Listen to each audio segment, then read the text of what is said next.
Shall we begin?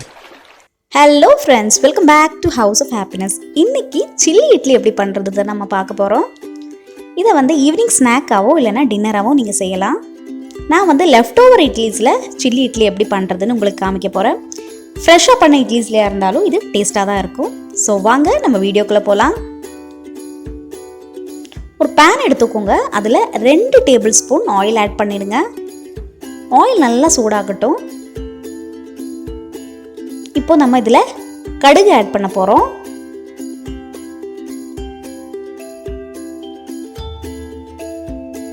Cut பண்ணி வச்சிருக்கிற பச்சை மிளகாய் நான் வந்து கொஞ்சமா தான் ஆட் பண்ணியிருக்கேன். உங்களுக்கு காரம் ஜாஸ்தி வேணும்னா அதுக்கு தகுந்த மாதிரி ஆட் பண்ணிடுங்க.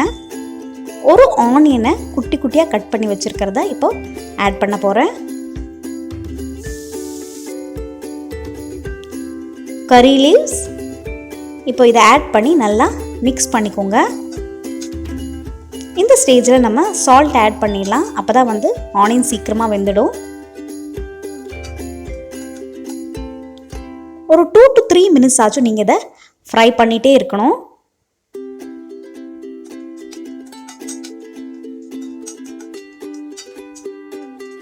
இப்போது க்ரஷ் பண்ணி வச்சுருக்கிற இஞ்சியும் பூண்டையும் நம்ம இதில் சேர்த்துக்கலாம். இஞ்சி பூண்டு ஸ்மெல் போகிற வரைக்கும் நீங்கள் இதை ஃப்ரை பண்ணிகிட்டே இருக்கணும்.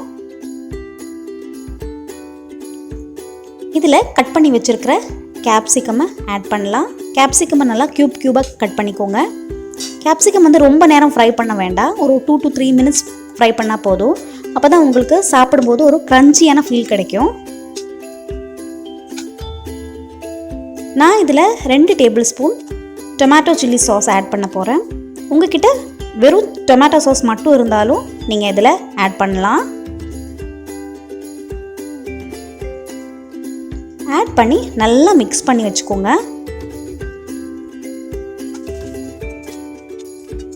இப்போ இதில் நம்ம கட் பண்ணி வச்சுருக்கிற இட்லியை ஆட் பண்ணலாம். அவ்வளோதாங்க, டேஸ்டியான சில்லி இட்லி இப்போது உங்களுக்காக ரெடி ஆயாச்சு. நீங்களும் இதை ட்ரை பண்ணி பாருங்கள். ட்ரை பண்ணி பார்த்துட்டு உங்கள் ஃப்ரெண்ட்ஸோடு ஷேர் பண்ணுங்கள். என்னோடய சேனலில் இந்த மாதிரி நிறைய இன்ட்ரெஸ்டிங்கான வீடியோஸ் இருக்குது. ஸோ மறக்காமல் என்னோடய சேனலுக்கு சப்ஸ்கிரைப் பண்ணுங்கள்.